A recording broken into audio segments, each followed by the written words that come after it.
Oh, hi there. Welcome to Shogi in the West, an English language podcast for active Shogi players and Shogi learners around the world.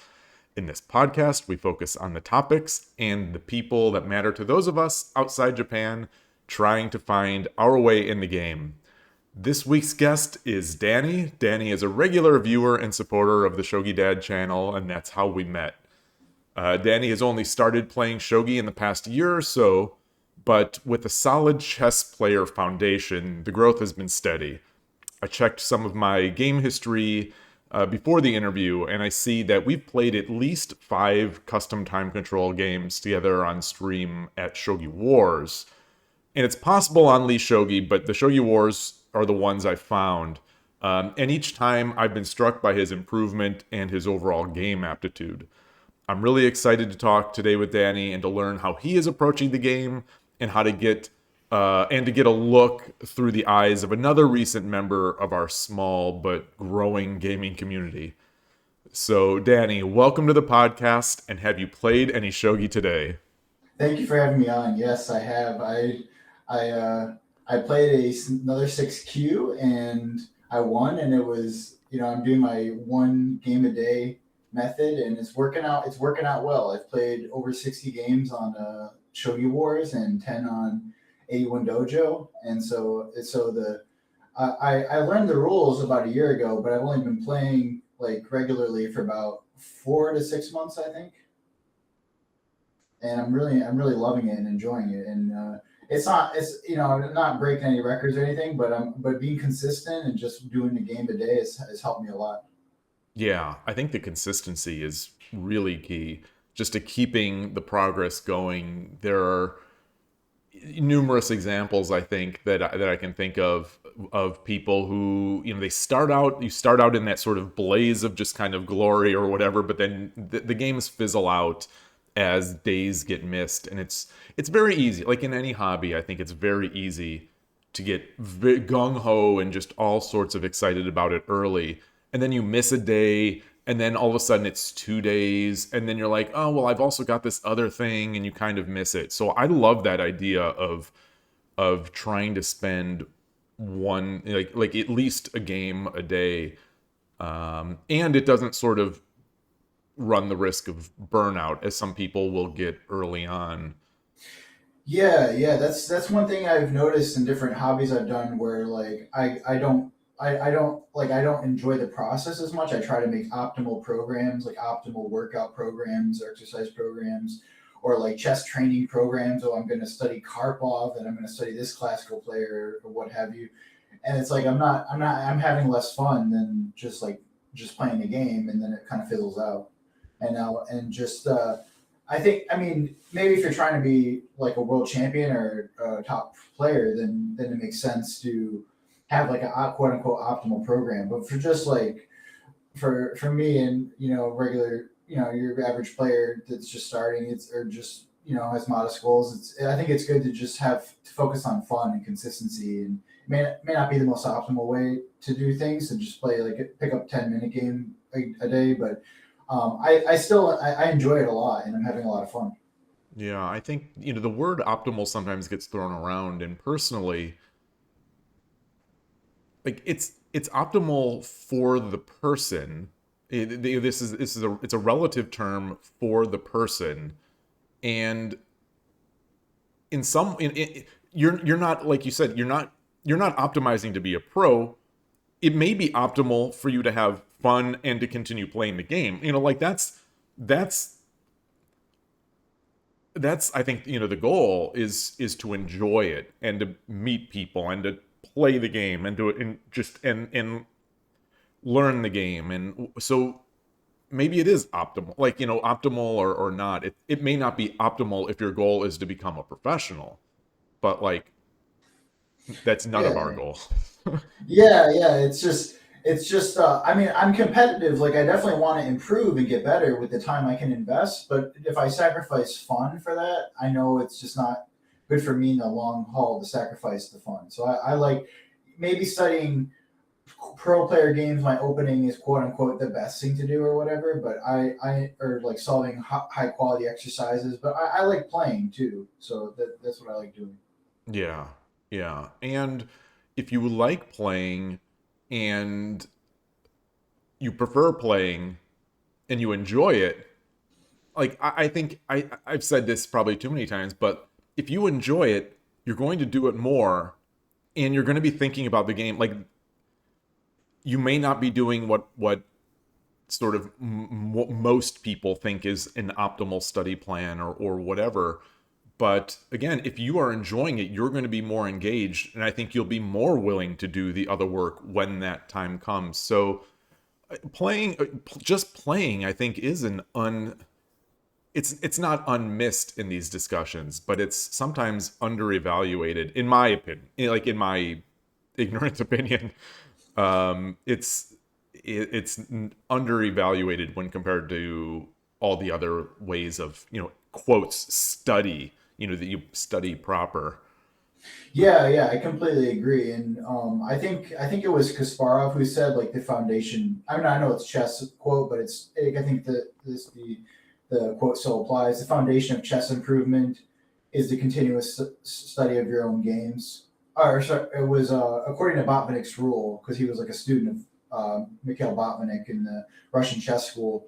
The foundation of chess improvement is the analysis of your own games, and if you're not playing tournaments or playing online, you're not going to have any games to analyze. Yeah, yeah, totally. Yeah, and it seems like a lot of chess players do sort of fall into that. Not, I don't want to say fall because that implies that it's a bad thing. Because if people are enjoying the game via study, that's great too. But it seems like a lot of chess players, based on the sort of interview podcast formats that I listen to, and just people I've talked to at some shogi clubs or chess clubs, um, they get very wrapped up, especially since all the study material is so good and the available content is so plentiful in the chess world that some of them just get wrapped up in that, in doing Chessable, in reading their books, in watching educational show chess content,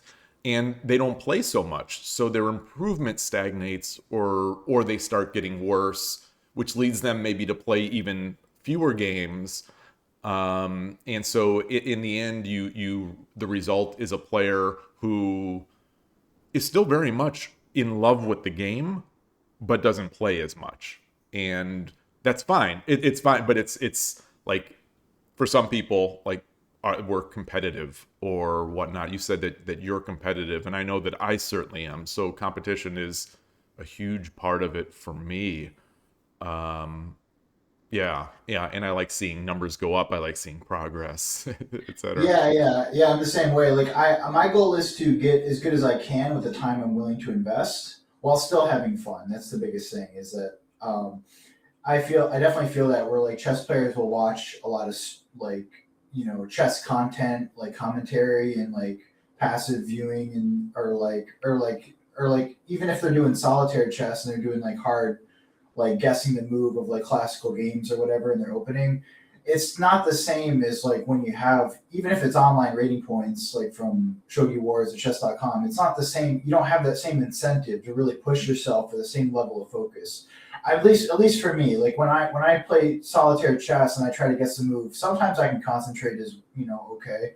But you're just there's just that kind of lackadaisical, oh, I'll just pick a move, and I lost, whatever, or my move was wrong. But it's not the same as when you're, I'm going to lose rating points and go down to 7Q from 6Q Yeah. or what have you. Yeah, I'm definitely a big believer in these ratings motivating us. And they're artificial numbers. They're just numbers on the screen and nobody is going to care but ourselves. But like I can't explain it. I can't justify it. All I can say is that it does mean something to me and it does motivate me to, like you say, focus harder on the game. Whereas if I'm playing something else, the focus just, or if I'm studying, the focus isn't quite there. I'm working on that. It's not to say that my training sessions lack focus because I am focusing, but there's nothing for me that really brings out that focus. Like an important game, whether it's rated online or I mean, some games, some unrated games online to me also are very meaningful. And at the club, we're at our local club. We have no rating system in our club or in our country, but it's those games, mean the most to me, the ones I play over the board. And I don't quite match that intensity level when I'm studying. So, Yeah, there's something about a tournament game, just the visceralness of like being next to a human opponent. Like I recently played a chess tournament in January, and it's way different than when you're than I even will set up the board and play rapid games like on chess.com on my tablet while moving the pieces on my board, and it slows down. It definitely slows down like the process of like I have to like move the piece and or click my move and then move the piece and stuff, and so it does take. I don't do that all the time because it eats into the clock, when you're playing rapid online. But it just makes it a lot more visceral to have like the actual board in front of you. The actual like I can feel like I can focus better, and it feels more like a serious game, like a tournament game when I have the board. So I definitely know what you mean. Even though the rating isn't online, isn't up for grabs in like in the person games, it feels even more real then. yeah. And so you're playing when you do that, you're just using a standard board. You're not using one of the new like Oh directly no! connected boards. Yeah, I'm just using like a plastic like vinyl board and Okay. plastic pieces, like my actual tournament board that I bring in a tournament. Oh, that's interesting. So you're using like actual tournament sets, which is yeah, I like that idea because it's the same stuff you'll be playing on. It's the same feel. Um, I've never thought I'm somehow like that's never crossed my mind because I see people talking about I can't at the moment my mind is a blank, I think it's called like but Chestnut Pro or something. Chess yeah, Air. yeah, yeah, exactly. There are at least two or three brands I think out there right now that are doing that connectivity with chess.com, Yeah, Chess. like DGT boards or something. Those are really fancy Yeah. ones. And I'm always a little envious about that stuff. But for Shogi, because Go also has something similar, not quite as involved, but Go their big expensive AI boards, I believe, can also connect to internet services. But yeah, we don't quite have that in Shogi. Would you consider, or have you considered playing shogi games like you just described? So you might play a slow time control Lee shogi game, but also have a board. I want to. It's just with the 15-10. There's a 10-second increment, so I have enough. I have just enough time to make the move without eating into the clock. Yeah, But on Shogi Wars, the 10-10, I wish there were more options for Shogi time controls on Shogi Wars for like for the competitive time controls. But I could go to Lee Shogi and try to get games there, yeah, where I could get some but Biomi. My pronunciation is probably off, but Biomi or Biomi, and get like some games there. I would like to do that. I think it does something definitely to the experience to have like an actual board there. It really just I mean we're like tool using animals, so like we're used to using our hands. It does something visceral, I think, to the brain than just clicking on the screen, just like writing by hand or something, or using a tool. I'm not sure what it is, but I seem to remember things better when I use an actual shogi board. yeah. I think I'm the same way, and I believe, and I apologize that I don't know the person behind this, but I believe there is a shogi pro. It might even be Habu, that has said that playing the moves with your hands is what sort of builds it into your brain, into your working memory. And I think it was him, but certainly I've heard people say that in the chess world as well. So it's nothing sort of exclusive to whoever said that in the shogi world. But yeah, yeah, I like it, and I think it does work out for me. But how did you start? How did you start? Because I know that you have played over the board.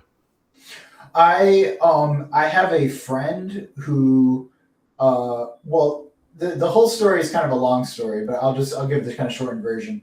One of my friends from university was big in anime, and he showed me March Comes In Like a Lion. This is probably a very classical shogi story. Yep. Yeah, and I loved the anime. It was great, and I kind of had like an idea of how the pieces moved a Well, little one bit. second. Let me interrupt you. Sorry. Are you in general an anime watcher? Very very lightly. My friend would tease me and say call me a weeb sometimes, but I never I watch some classical animes, but not super often. Okay. Okay. But March Comes In Like a Lion is one of my favorite. It's up there with Full Metal Alchemist Brotherhood.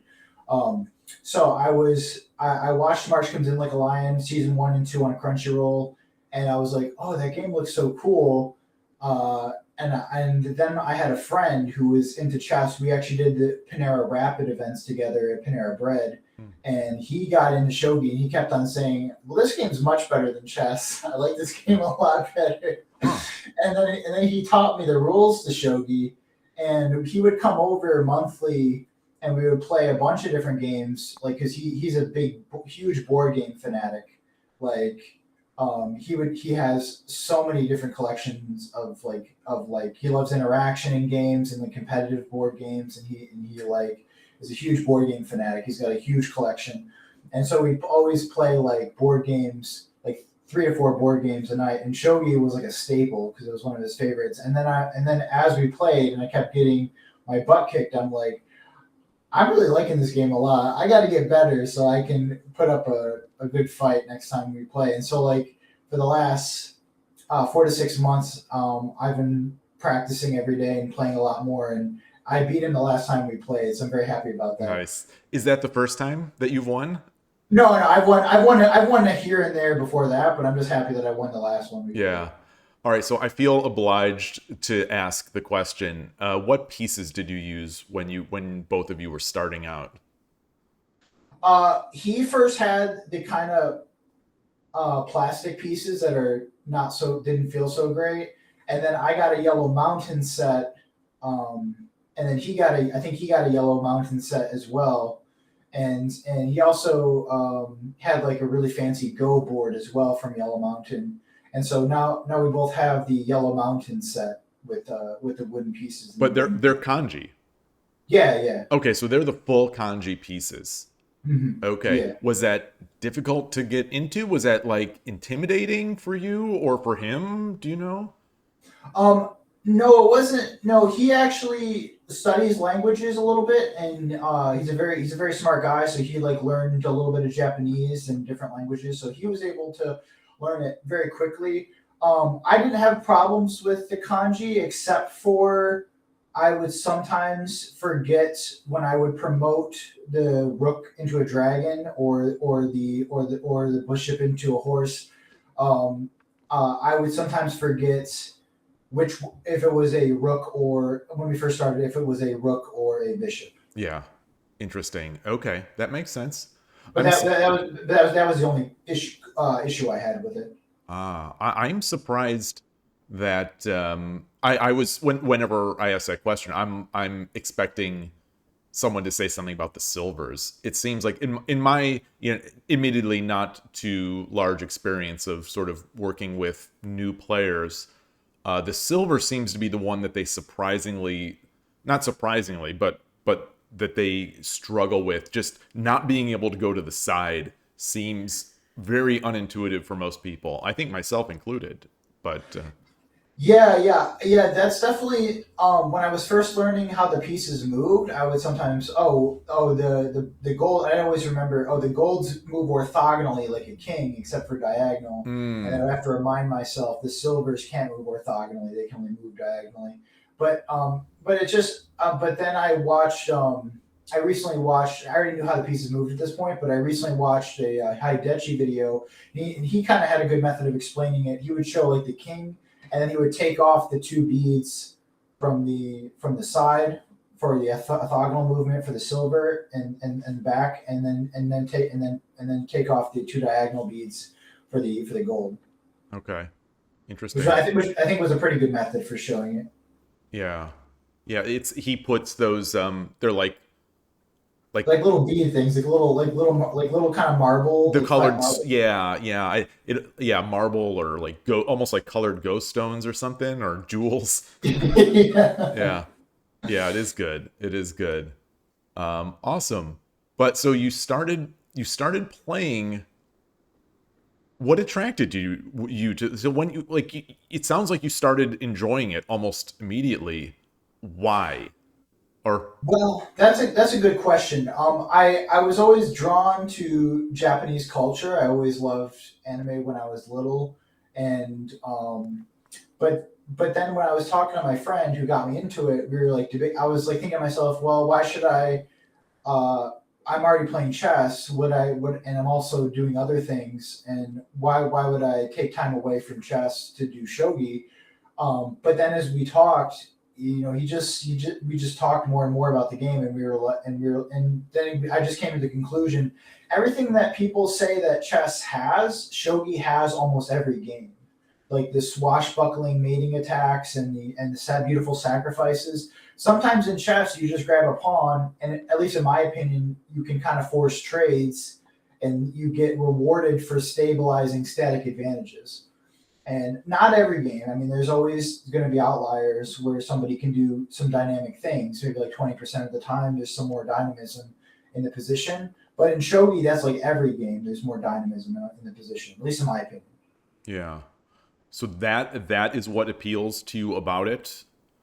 Yeah, I would say the dynamism, the sacrificing, the like it's very climactic. One thing I heard from a chess player is that he felt like both games were complicated in different ways. Shogi has obviously a larger board and the drops, and so um, there's more possibility, like move possibilities. I think there's like 85 moves on average in a shogi game and 35 in chess, so it has like more possible moves. But chess has more varied pacing, where like shogi, the game starts off slower and then it builds to in pacing over and over till you have a climactic scene where you're checkmating the king.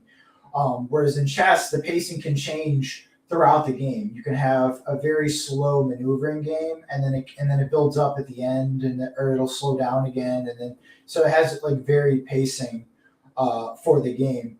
But I often felt when I was playing chess like I would just kind of get rewarded for being boring. Hmm. You know, it's like, oh, I'm super boring. That means I'm super good. I'm doing super well. Like the more boring I am, the better I'm doing. And I'm like, it doesn't sound like. I mean, I think chess is a really very well designed game. I think it's very because I'm into game development. I worked as a game developer for a number of years in Unreal Engine and Unity, and so it's very difficult to design a game.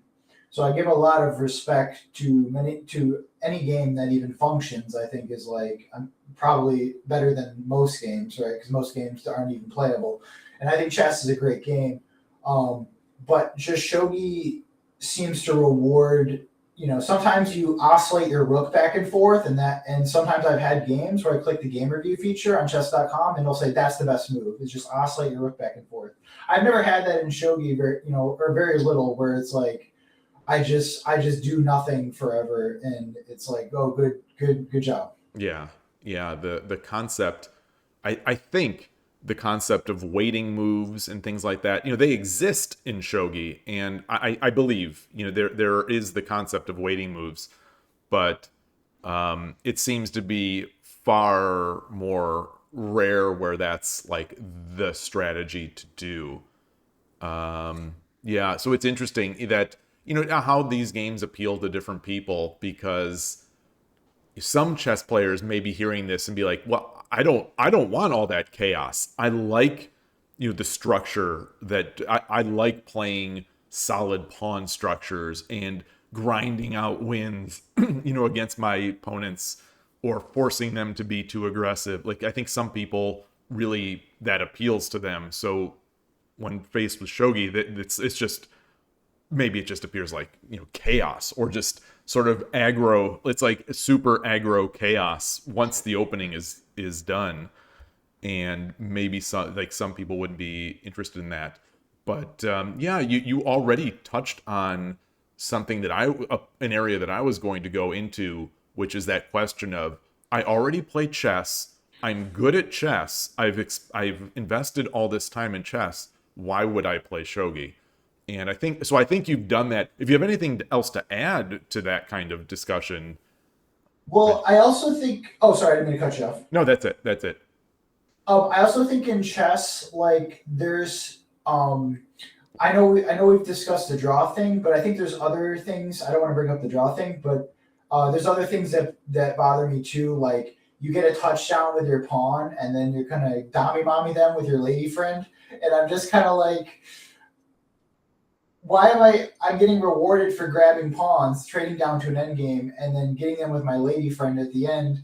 Where in shogi, it's like you're actually going to get them. You're actually going to have a swashbuckling like like attack, and it's just that's really exciting to me rather than just kind of winning a little bit of material and then just forcing trays off the board. I mean that can I mean it can be, I still appreciate a beautiful chess game where the person keeps it completely controlled, but sometimes it feels like there's so much control that there's just it's I also feel like it's less exciting for the audience when there's no swing factor. I Yeah. feel like it has a better viewership possibility with you can have volatile results in shogi, and also I think that chess you kind of get capped around. It's very hard for players to go over 2850. I mean, Magnus Carlsen, I think his highest score is 2882, and people debate about what was more valuable, Kasparov doing it in the 1990s, getting to 2850, or Carlsen's 2882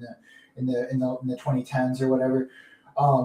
But in shogi, I think that the Dan system allows more skill expression. Like you can't just get to it. There's not going to be those games where you just no matter what you do, they're going to play a Berlin defense or something, and you get into a drawn technical end game where like Carlsen might be playing classical chess, and he gets into a drawn technical end game. I mean, I'm this is just my amateur, Yeah. grain of salt opinion, that there's allows more skill expression and there's a little bit more rating for the respective systems, more rating climb in shogi. Oh, that's an interesting way to look at it. I don't know if I've ever heard it described like that. Maybe I have, and I just didn't quite put two and two together. But so it sounds to me like you're saying that not necessarily just because of the draw, but sort of because of the draw system and the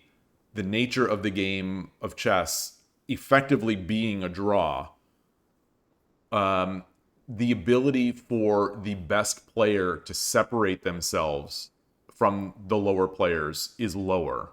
Yeah, Interesting. Yeah, and as you're saying this, I haven't thought much about it, but as you're saying this, I'm really liking this topic because yeah, in a game where it is difficult to draw, and at least as the game is played at the professional levels now, like a draw doesn't, not that wins losses directly affect your rating except for this sort of unofficial glico or elo type stuff, um, where the draws, if there are draws, they don't even count. You're going to have a result.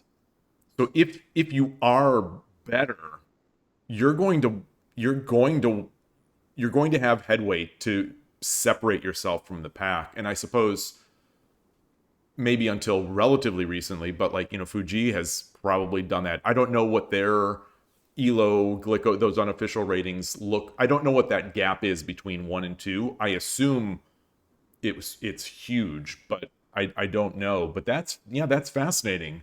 Yeah, like what would yeah, Magnus Carlsen, if a 2700 rated player could not just, air quotes, I'm greatly diminishing the ease in which it is to draw Magnus Carlsen, but like if a 2700 who is a super grandmaster can draw him in a lot of games,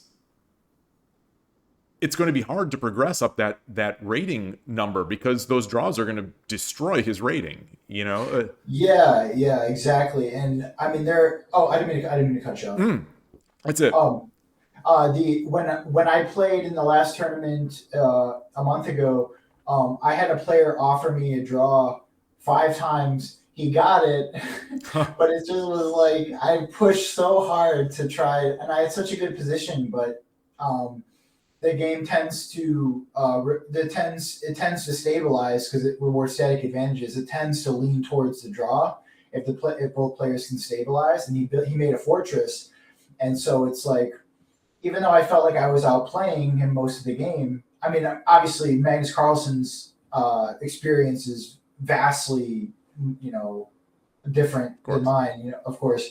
But it's like I still I can understand his feeling that he doesn't want to play the classical games anymore. He wants to play more speed chess and freestyle chess and internet chess and online chess sort of events because he just can't express how good he is because the game doesn't allow the skill expression as much. And Shogi, I feel like does that. I feel like Shogi, there's only a 2% draw chance. I don't mind the draws as much as the mentality behind them. Like like the player that I played in the last tournament that drew me, he offered to draw like 6 times, and he kept offering it throughout the game. And then some guy called him the draw mess. Oh gosh. And it's just it was like less exciting than it didn't feel as visceral of and fierce of a competition if somebody has got that kind of mentality. Not to derail a bit on this draw topic, but was the player lower rated than you? I think I can't recall. I think we were roughly comparable ratings. Okay.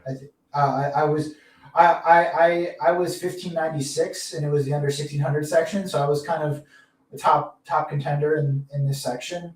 And he was, I think, around the same rank.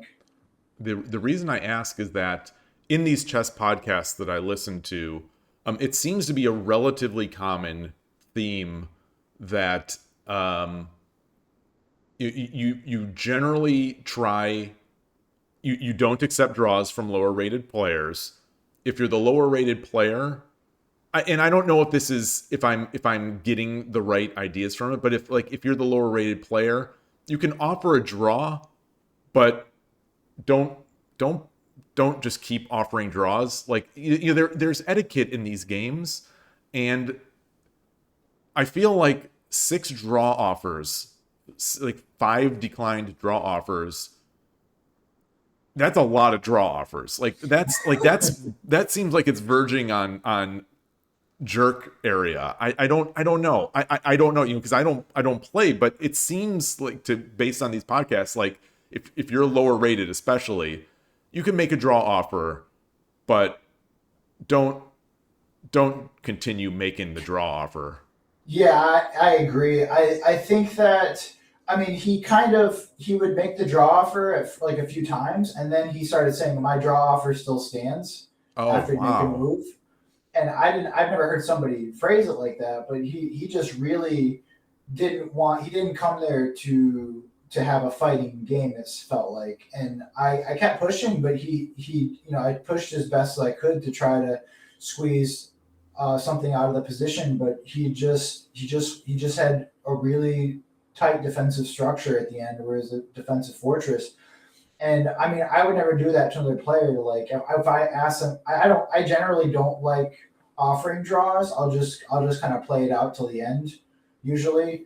But if I did, I would only ask it like once, and then that would be the end of it. Interesting. Yeah, I wonder if is this common? I can't imagine it is, but is this like? I think that some players like to kind of rattle the other player if they know that they don't want to draw, and if they ask them, they'll sort of like lose their thought process. So, I have to decline the draw for. One of my friends at the old chess club said, and he's like a national master now. He said that if a player asks him for a draw, he'll decline it if he's winning, and if they ask him again, he'll just ignore it.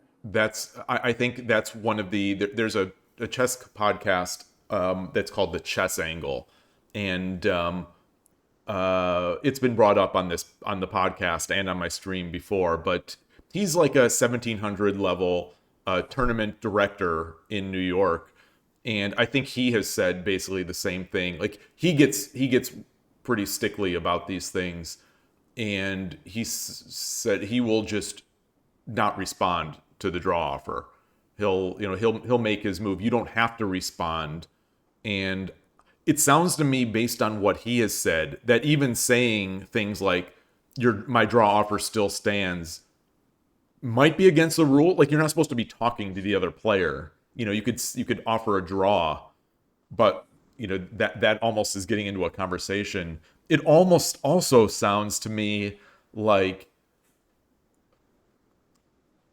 he's trying to get in your head, where now you're thinking, rather than thinking about chess, you're thinking about, gosh, this jerk won't stop asking me for draws, and now you're mad, and now not you, but like the player being asked is like, could potentially be like, why won't this guy, so you're thinking about how much the opponent is a jerk and how much you want to beat him, and now you maybe you don't accept the offer, and you push you try to push an advantage that isn't there, and you lose. I don't know.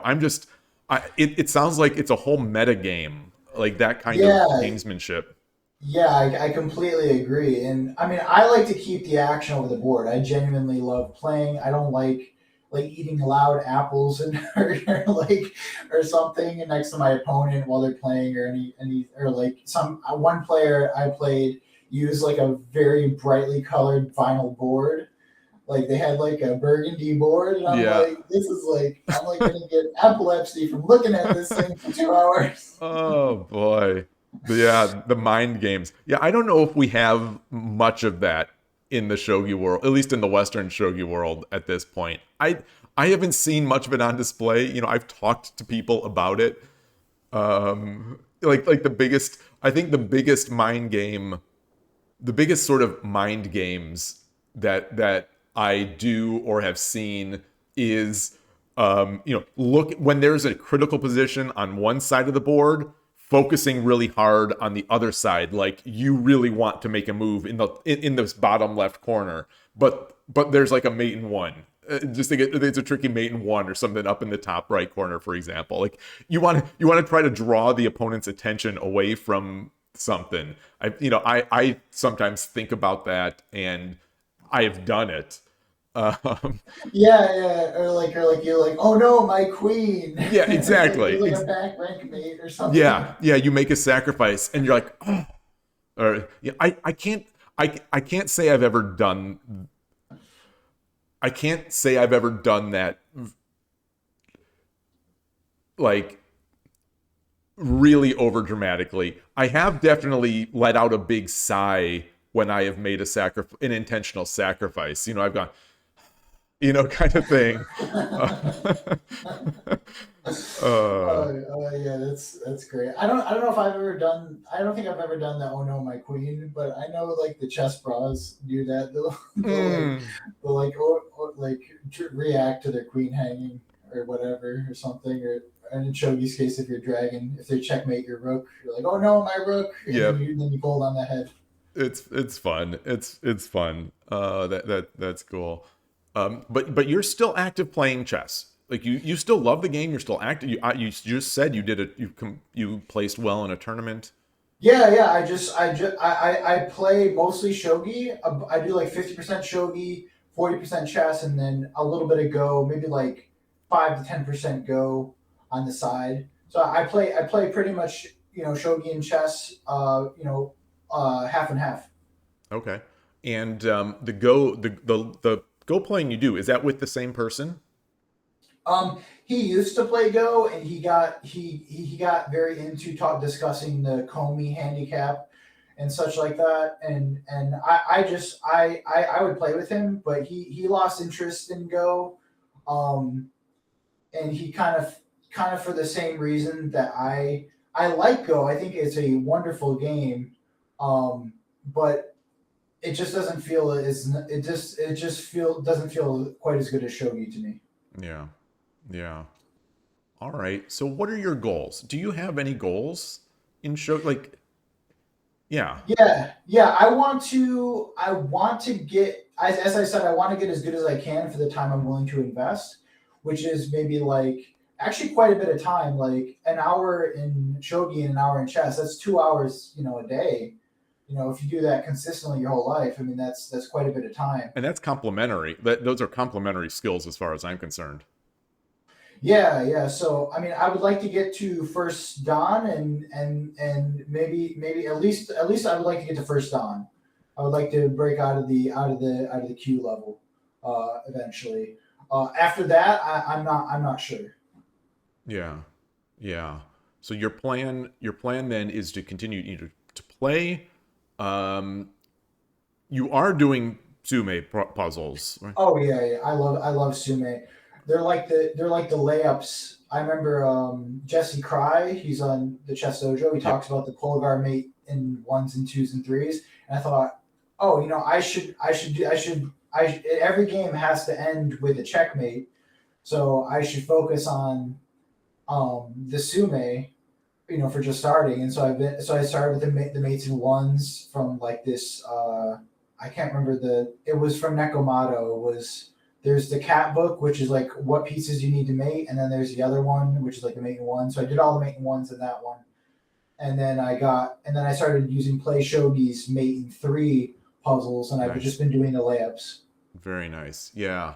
Yeah, I think that's definitely the case. I think there's the argument to be made that it's good to do a mix of hard concentration ones and the fast, but I think a lot of people do as they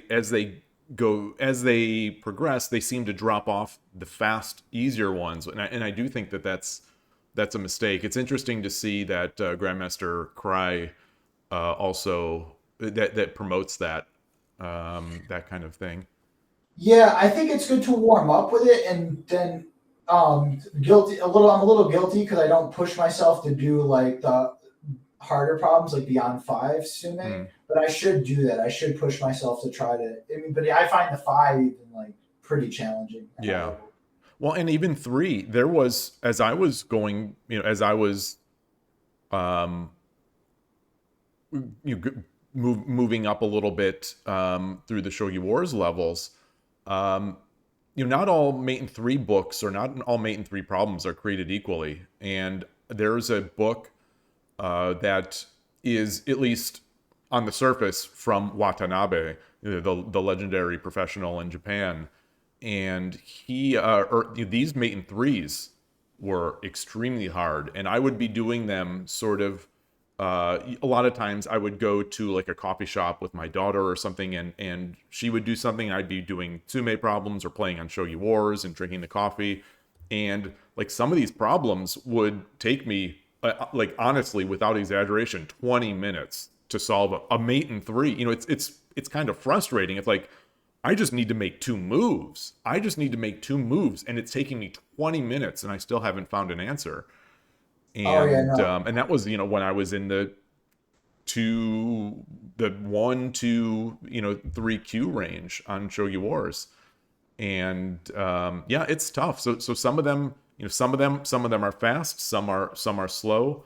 Some books, and I like the mix. So yeah, yeah, yeah. I noticed that the play shogi. I like play shogi's problem selection. I noticed a big increase in my ability to calculate in shogi after switching from. I still love Lee Shogi. I still love the study feature, but I noticed that the problem selection for the play shogi and for the books especially is just much more. It's curated much better. yeah. There's just for some reason like whenever I would do the Lee Shogi problems, it was they just weren't pushing my calculation as much, and they were still mate in three as much as the play shogi in the books for some reason. Yeah. Well, those play shogis, those problem sets for the mate in 3s and the mate in 5s, and they're nicely graded. There's one of X, two of X. So the problem sets get progressively more difficult. So they're great. They're sort of it's a graded difficulty curve, which is really nice. And because these problems are composed, the author or the artist or whatever you would say behind these problems, they have they have a goal that they're or some a lot of times they have something they're trying to teach you by this problem. There's a pattern, often that you need to know, a pattern that you'll see in other places. So yeah, I agree. For training, they're phenomenal. They're just phenomenal. The Lee Shogi ones, or the Lee Shogi ones, I think have and when I say Lee Shogi, I don't mean sort of all their puzzles. I'm just talking about Sume. Like you can go into Lee Shogi and say, I just want Sume. I just want every move is a check. The final move is a mate. Or you can even, I think you can filter by like, I want mate in threes. The things I think that I love about Lee Shogi is that it's full board problems. So I'm engaged in the board. I'm getting trained in looking at the whole board, in every single problem. And they're from real games. So it's real patterns necessarily, not that you could possibly see for Tsume. And what was I going to say? Oh, and ideally, as more people do them, their puzzle rating will just sort of effectively grade them. So if I'm 1500 rating on Lee Shogi puzzles, like it's going to give me problems of that level. So there is in theory there is that progress. In practice, I think a lot of them, in practice, those ratings are not quite solidified in reality, I think. But I love both. I love the promise. I love the promise of Lee Shogi. I like full board. I like in general. I like full board shogi problems. And I have a couple books of those too. But there is so much to be said for the composed Tsume problems, especially the problem sets that exist on Play Shogi. They're great. Yeah, and I mean, what I really like doing is setting up the problems. Like when I'm really trying, like being disciplined about it, I should set up the problems more from the At a Glance series and from the ending techniques Mm-hmm. on Nekomato.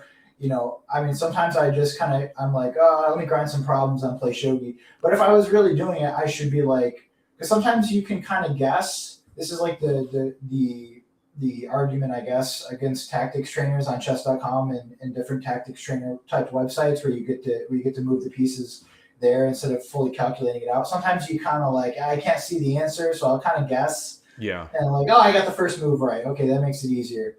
And then it's like, but then I've kind of taken something away from the problem. Whereas if I set up the board and I don't move the pieces from the At a Glance or from the Nekomato Blue Book, the ending techniques, then it's like I'm really forcing myself to work through the problem and get the full benefit of it. Yeah. Which I should do that more. I should do that more. Yeah, I love that. That's the discipline. So the thing is, you can be it's the same discipline whether you're on the computer or you're reading the book. But I think I agree that the temptation is so the temptation when you're on the computer is feels much more overwhelming. Like I've got a mouse, let me draw arrows, or let me try this. I've been thinking about this for 5 minutes. Let me try. It's the same. If you go into this and say, I will not move until I will not touch my mouse until I see the mate, and you can certainly treat them the same. And I try to, and I think I mostly these days succeed when I'm doing it off stream. So like if I'm doing Tsume on stream, I think just to keep it mildly a little more interesting, I will draw arrows. I'll draw arrows. But like if I'm doing Play Shogi or any sort of online Tsume at the computer, I do not let myself touch the mouse. I just keep my hand off and then I do my thing. But I do find that there's less temptation or lower temptation when I'm using a book, to flip the page. So I'm pretty good about that in the books. Interesting, yeah. Yeah, and for some reason, well, I guess it's not too much of a mystery, but to me, I like the fact that the books will build up on previous ideas. Like you'll see gold on the head for like a first problem, for like the Yes. most basic mate, and then like and people just kind of skip over that problem and not like think about it, and then but then like you come to another position where you have to get the same type of technique. You have to like distract the defensive gold away so you can do a gold on the head later. Like you use a knight and you get the gold to take the knight, and then you can plop a gold on the head after that. And it's building up like the systematic structure of the books, because they're made by professional players and 6 Dan plus professional players. They know that it's not just the problems in isolation, but it's the problems like building off one another. Absolutely. Well said. Yeah, and that's the books we have, the at a glance, like you mentioned, and Ending Attack Techniques 200 and Storming the New Castle. We don't have many books, but some of these books that we have are very well done. And those, I think, you nailed it. And that teaching style is so I think that teaching style is so valuable and so uncommon. So this topic is actually, and I don't want to talk too much about it, because I could just go off and spin off on this, but I've been thinking a lot lately about this exact topic that you bring up, because there's, as I've mentioned on stream before and maybe on the podcast, I also play like fighting games, like Tekken 8 lately. I've been playing a lot of, and I found a guide on YouTube for playing this character that I play, and this person doesn't have many subscribers, he doesn't have many views, but this video, it is the best beginner fighting game video that I think I may have ever seen. Especially for a character, it behaves exactly like you discussed with setting the gold on the head. He starts with like, okay, when you're starting out, do this move, just do this series of moves, and he'll say, this will work for a while, but then the opponent is going to start doing X. Now you can start doing this. So it builds up. It's a beginner guide that sort of builds. It shows you how to build a plan. It shows you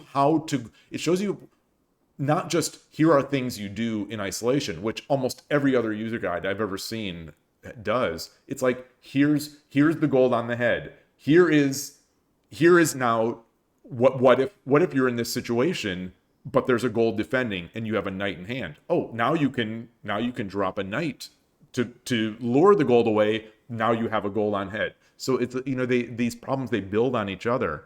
And that style is so, I think it's so effective, at least for me. Everyone is different, but for me, it's incredible. And you saying this has just lit that light bulb, because I don't hear many people talking about this as one of the reasons why these books are good. Like people will say these books are good, but like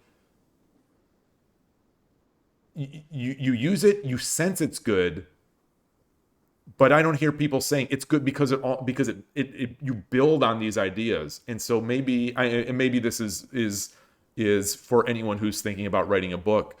Be cognizant of that. Be cognizant of that don't show things in isolation. Show how to build them. And yeah.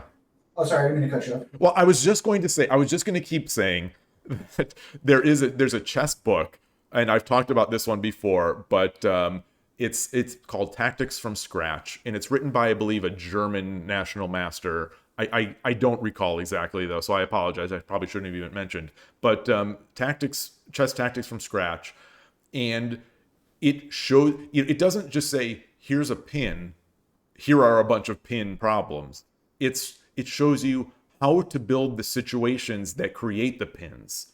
And then so you go through this process of, well, here's a pin, here's how you exploit a pin. Now here's how you make a pin, or here's how you set up a situation where you can do this. And I think it's I've said this before, I think it's one of the best shogi books that we have. When I was reading Chess Tactics from Scratch, it felt like my shogi tactics were being leveled up tremendously. Yeah, it's kind of like I think I'm not sure if it's a Russian word. I think it's called tabia or something, where you have like a tabia position Hmm. or something like that, where you get to that position and you're like, okay, this is a end game, or like a rook, like a 3-on-4, where I have a pawn majority on this side of the board, and it's like this is a practical human play. This is a winning position for white or black or what have you. And so like you get these tabia positions, and it's like it's more like how do I reach that tabia position, like with the gold on the head example, like how do I reach that tabia position where I can get the gold on the head from that key position that's auto winning, or like when you promote to a dragon and you can put in and you can you're like one square away from the king, where you can, you know what I mean, where you can put a silver, Y- and they like block with the gold, and you can put a silver Yeah, between the like one gap. Yeah. the one gap. That's like a tabia position where where you can where you can get your opponent into those key positions. So yeah, no, I definitely agree. Like it's like building ideas systematically and without them just being a random isolated collection of things is just, I just find it's much better for my learning too. Yeah. Yeah. Oh yeah. Great points. So yeah, I mentioned these books, and you've mentioned these books, um, and we don't have too many of them. What are some of the things that you, as someone who is still relatively new to the shogi world, what are the things that you wish we had? Like you're obviously you're coming from chess. You're a good chess player, and so you know what's available, and you know like what other gaming worlds have available to them. Are there things we're missing? Are there things that we still really need? Like what would you hope for? I saw a book on Amazon where it showed, and I haven't tried it yet, but it showed like the structures of certain castles, and there was like, I love the art of shogi. The art of shogi is great, um, by Hosking, but I would like something that kind of breaks it down even simpler and shows like a more variety of castles and openings, and just focuses on like how to get to those castle structures from the opening for like all the different types of castles. Yeah. That would be great. I know my friend said that Wikipedia is actually a surprisingly good resource for shogi, Yeah. I'd agree with that. which I should probably check that out sometime. I haven't checked. I've mostly just been playing Yagura and Mino, because those are the main castles in the art of shogi, and a friend that I knew on the Shogi Harbor said those were good castles to start with, and Yeah. Yeah, there's a relatively recent video from Shogi House. Uh the Shogi House channel is run by Rico, who has been a guest of the podcast a couple times. And it talks it displays how to create a bunch of castles. If I'm not, I don't believe I'm confusing. I'm completely speaking sort of off the dome here, so it's possible I'm confusing it with another thing that Rico has done or someone else has done. But it's I'll link it in the show notes, of course, as I will with all these books. But it's short, it's sweet, it shows the castles, and I think it's a nice compliment um, to like what Wikipedia has. It's obviously it's not a full book. It doesn't discuss all the various things for each castle of what you would want to do, but it's a nice little overview of that move order. Because I know, like you said with Yagura, when I was trying, people would say make Yagura or make Mino, and I as a new 5-6Q or whatever I was doing, um, I did the move order was, especially for something like Yagura, where you have to get a bishop out so you can get your king in. I was always just kind of like winging it, and that's fine, and you kind of learn things as you're winging it. But like, it'd be nice to see like, oh, here's how you do it, and here's why you do it this way, and yada da da da.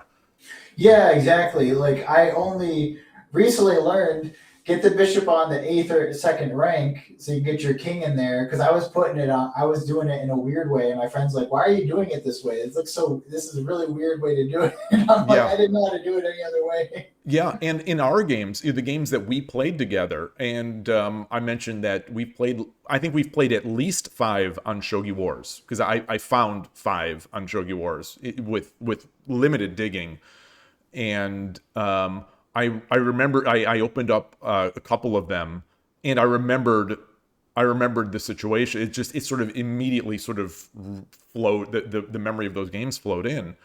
And that was one of the things that you made your castle very oddly, and in a lot of those situations, it did end up coming to bite you. Yeah, and that's the thing is like I wish, and it's probably partly my fault because I should have done more research and stuff, but I also just think that it's hard for new players to know exactly what to do Yeah, to get the move order right for the castles. yeah, yeah. I wonder if there's room for videos or books or things like that. I'm still thinking about this Tekken video where it just starts with the here's what you do, here's why you do it. When they start doing this, you start doing that. Like a little book that would be like, here's how to be a Yagura player. Here's how to be, a Bogeen player. And I think we are getting those types of books. Like there's a Seigo Sato book recently, I believe, about Bogeen, and among other books. Seigo Sato is doing some great work for the English speaking shogi world. They're not quite like that of they're still very traditional in the here's the move orders and things like that, which is great, but there is no like here's why you do this, or I'm going to take you from this book and I'm going to make you a Bogeen player, and like when the opponent does this, you do. Yeah, I don't. I'm just kind of Oh no, talking. I know which series you're talking about. He's got the fourth file rook, I think, on there Yes, too. yes, he Got the does. climbing silver and fourth file rook. I actually got those ones. I have a little collection, but I like most chess players, I do a lot more collecting than reading Yep. sometimes.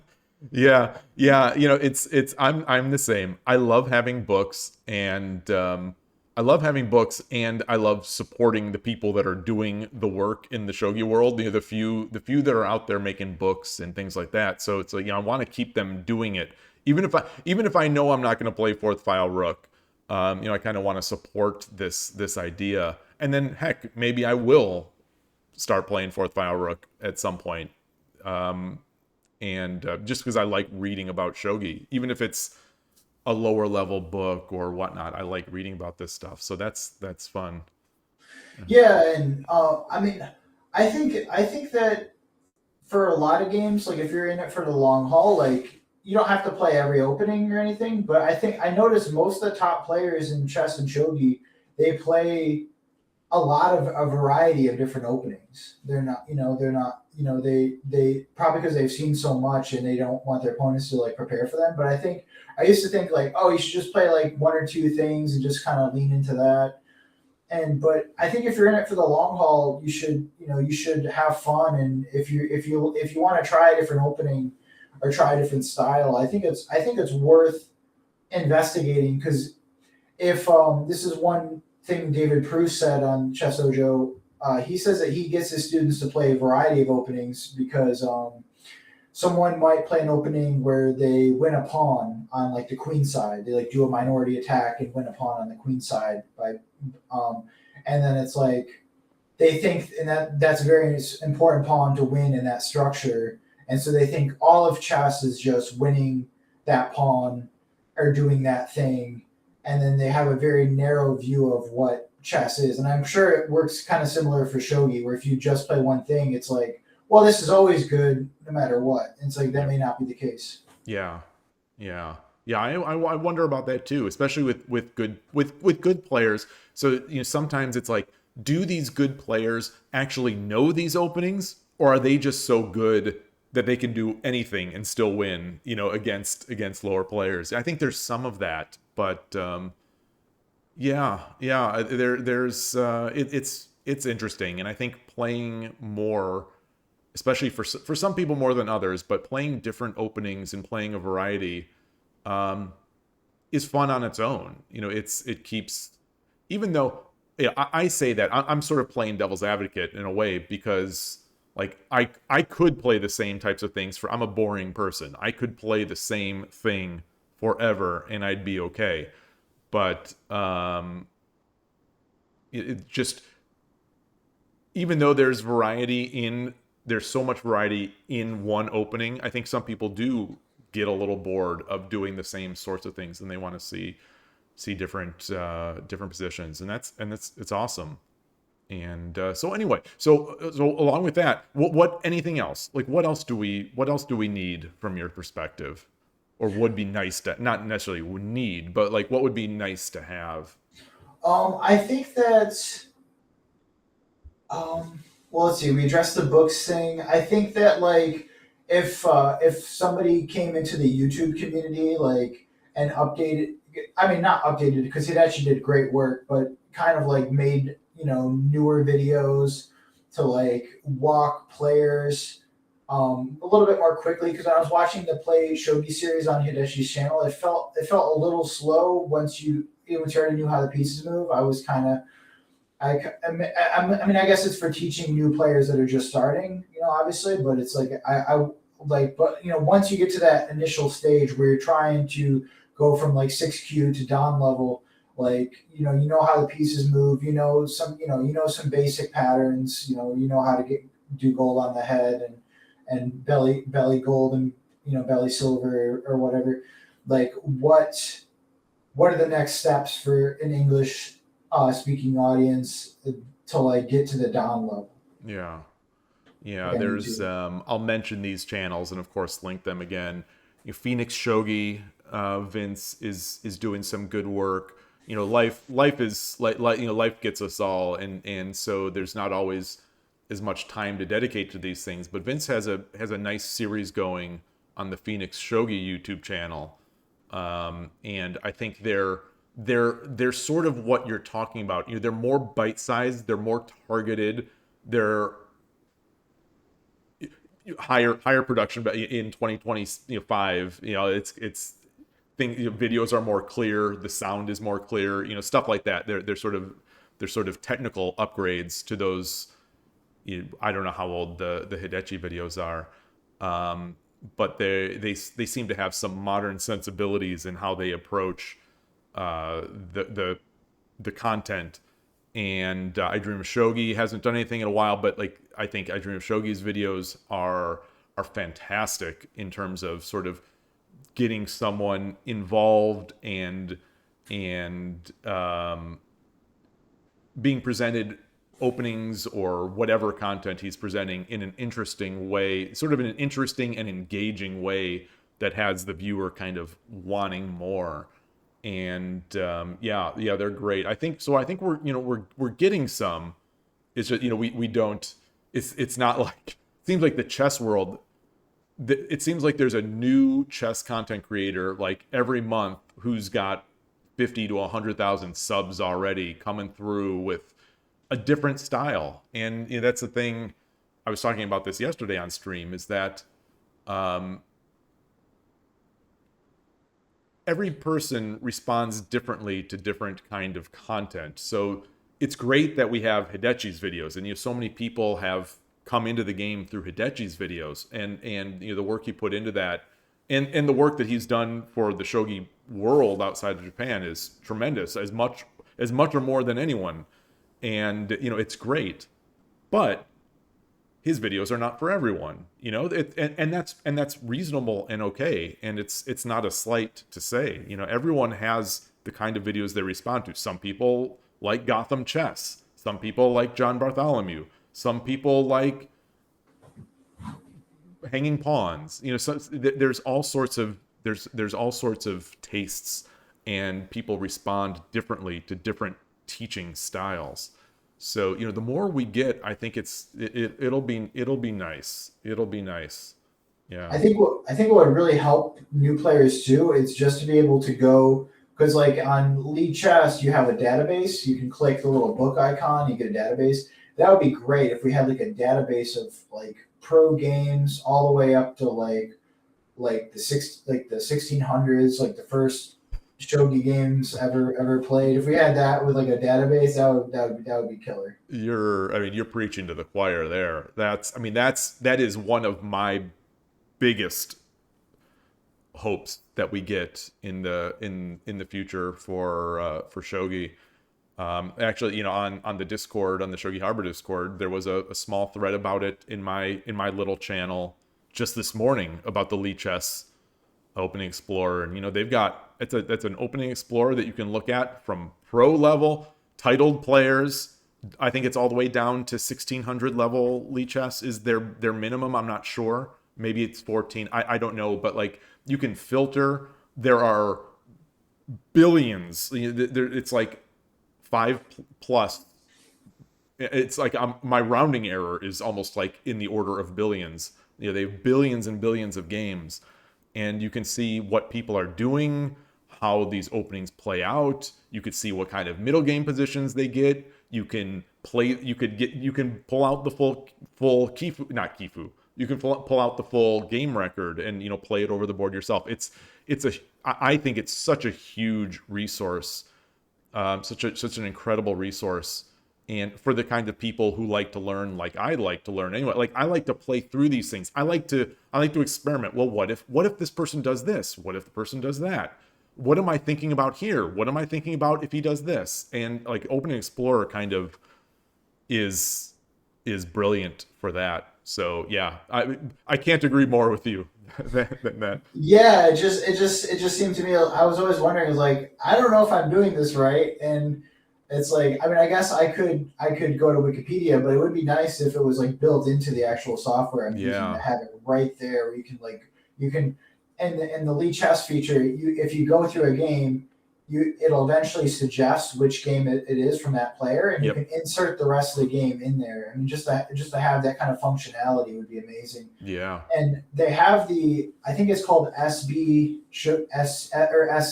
database, SD database. Is Shogi Uh, DB2? yeah, and Yeah. I use that, but I think until I used a VPN, it was a little hostile to US players where it had a lot of ads and Yep. stuff popping up. So I had to like use a VPN so I could actually get past the ads and stuff. Um, and it was nice, but it would be even better if they just took all those games and put them in the Lee Shogi Yeah. in the book feature. Yeah. Shogi DB2 is okay. Its design is of its time, and it's not the most intuitive site to use. It's not the most powerful or flexible site to use. But I think more importantly, it also from what I can tell, it seems to be limited to pro games, which have very very low utility value for someone like me.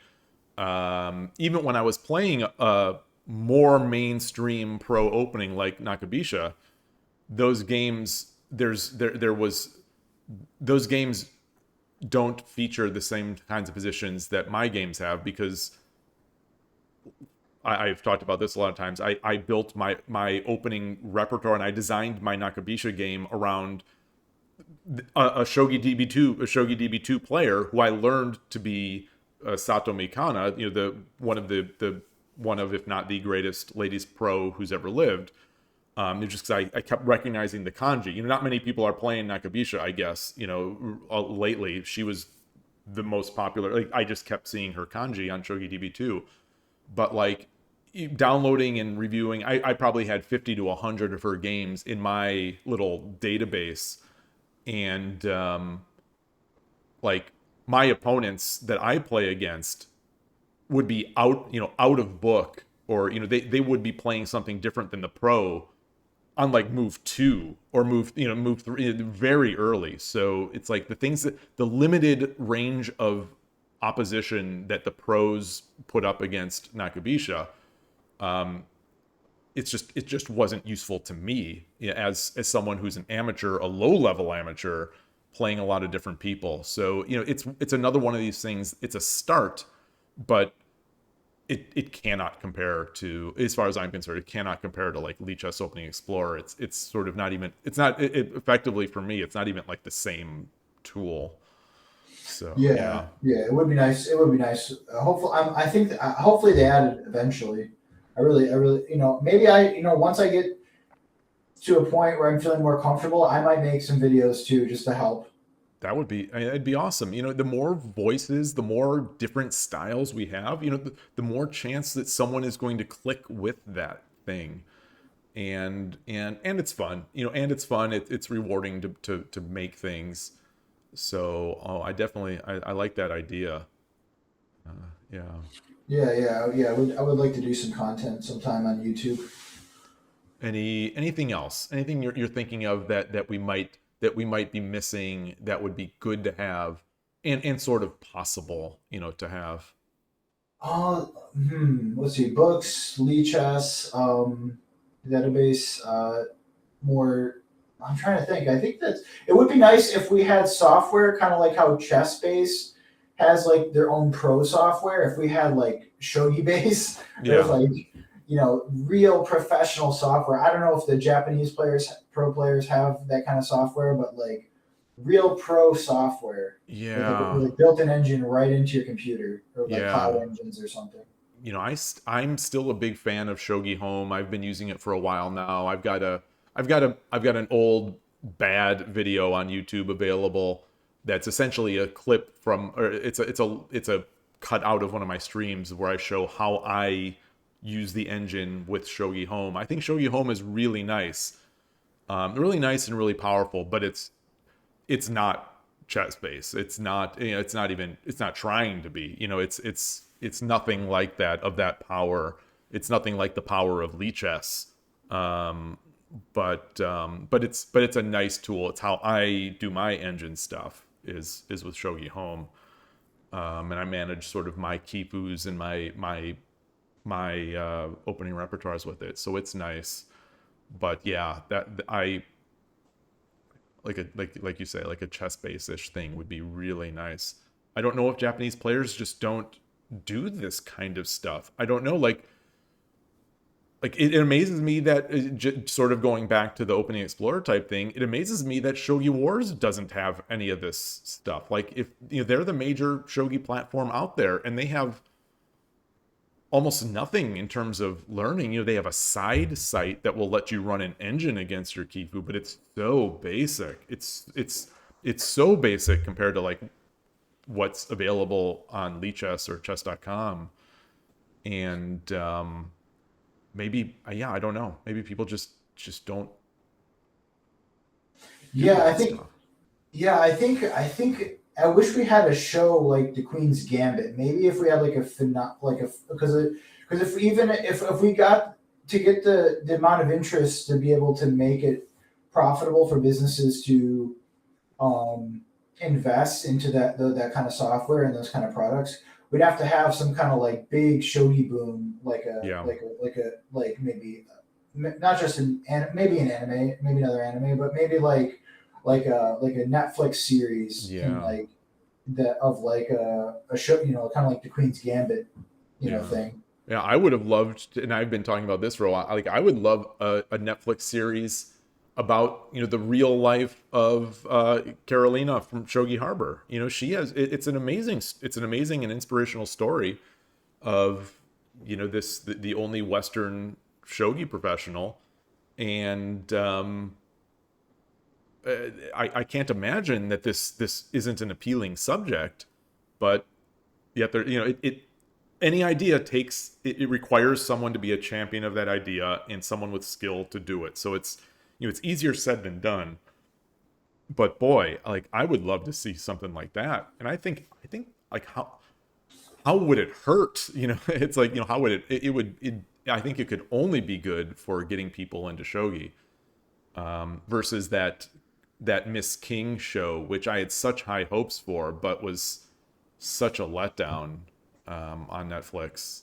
And yeah, anyway, yeah, Yeah, if yeah, I mean if they had like a maybe like a not just a documentary, but like actors that acted out her life and stuff. Yeah, and maybe make it more dramatic too, for I TV. yeah, that would be great. Yeah, I would love it. Well, thank you for having me on. This has been Yeah, wonderful. this is great. I actually, if you have time, I did want to talk to you about your over the board play a little bit. Do you still have a few more minutes? Sure, Okay. sure. Um, you play, do you play just with this other player? So it's just with this other player and it's in public or in like your home? He comes to my house and we play shogi and a lot of different board games. Okay. We used to play at University of North Florida. He had his little plastic shogi set, but now we play on the Yellow Mountain boards and we play together. I would like to start a shogi club in North Florida. That would be amazing, actually, if we had a shogi club at like a Panera Bread or something. Okay, yeah, because that's sort of where I was going with it. I was wondering if you were in public, were you considering expanding it, and then when you're in public, like how do you deal with people asking about the game? I was just more curious about how you would deal with that because when you're in public, you get questions, and everyone handles it differently. Oh yeah, I would definitely want to introduce players that are interested to the game. I tried to do a chess club at my university, and a lot of the players there were just there for the Doritos, the snacks. So I'm a little bit worried that if I started a shogi club, people might be like, "Where's the free food?" you know? I never thought about offering free food. Maybe we should at our club start offering free coffees and food. Like we play at a coffee shop. Yeah, yeah. So I mean, I know there's one in South Georgia. They have like a shogi club, I think, in like Atlanta, in which I would like to visit sometime. Mm, I'll have to see about what if I make a YouTube channel and get some traffic. I might make a shogi club as well. that would be To me amazing. Yeah, to me at awesome, Panera Bread. awesome. Okay, well, is there anything else you want to talk about, or that we didn't talk about that you wanted to mention? Oh, I think we hit on everything. Yeah. It's been great. It's been a great. I enjoyed this. This has been fun. The time has just flown by for me. So Yeah, I same really here. appreciate it. This was a great conversation. I really appreciate having you on. And I'll just say again to anyone else who's interested in coming on, please don't hesitate to contact me. We could just talk about shogi, and I think it's just for me it's fun. I hope for the guests it's fun, and I'm sure for the people listening it's fun. So yeah, so if you're interested, please contact me, and we'll do it. So yeah. Thank you so much, Danny. I appreciate it. Everyone watching, please do remember to like and subscribe. It really does.